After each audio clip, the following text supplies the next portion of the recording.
रामायण में वर्णित ये प्रसंग उस समय की है जब श्री राम और रावण का युद्ध अंतिम चरण में था और श्री राम के बाणों से आहत रावण मरणासन अवस्था में जमीन पर पड़ा हुआ था।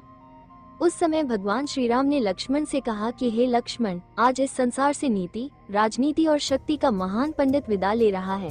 तुम उनके पास जाओ और उनसे जीवन की कुछ ऐसी शिक्षा ले लो जो और कोई नहीं दे सकता। तब श्री राम की बात मानकर लक्ष्मण मरणासन अवस्था में पड़े रावण के सिर के नजदीक जाकर खड़े हो गए, लेकिन रावण ने कुछ नहीं कहा और लक्ष्मण जी वापस राम जी के पास लौटकर आ गए। तब भगवान राम ने कहा कि लक्ष्मण, यदि किसी से ज्ञान प्राप्त करना हो तो उसके चरणों के पास खड़े होना चाहिए, न कि सिर की ओर।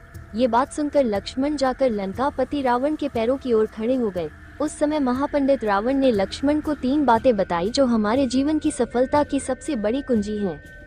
पहली बात जो रावण ने लक्ष्मण को बताई वो ये थी कि शुभ कार्य जितनी जल्दी हो कर डालना चाहिए और अशुभ को जितना टाल सकते हो टाल देना चाहिए, यानी शुभस्य शीघ्रम। फिर रावण ने कहा कि मैंने श्री राम को पहचान नहीं सका और उनकी शरण में आने में देरी कर दी, इसी कारण मेरी यह हालत हुई। फिर रावण ने दूसरी बात ये कही कि अपने प्रतिद्वंदी और अपने शत्रु को कभी अपने से छोटा नहीं समझना चाहिए। मुझसे ये भूल हो गई, क्योंकि मैंने जिन्हें साधारण वानर और भालू समझा उन्होंने ही मेरी पूरी सेना को नष्ट कर दिया। मैंने जब ब्रह्मा जी से अमरता का वरदान मांगा तब मनुष्य और वानर के अतिरिक्त कोई मेरा वध न कर सके ऐसा कहा था, क्योंकि मैं मनुष्य और वानर को तुच्छ समझता था, जो मेरी सबसे बड़ी गलती थी। फिर रावण ने लक्ष्मण को तीसरी और अंतिम बात ये बताई कि अपने जीवन का कोई राज हो तो उसे किसी को भी नहीं बताना चाहिए, क्योंकि यहाँ भी मैं चूक गया और विभीषण को अपनी मृत्यु का राज बता दिया था। ये मेरे जीवन की सबसे बड़ी गलती थी।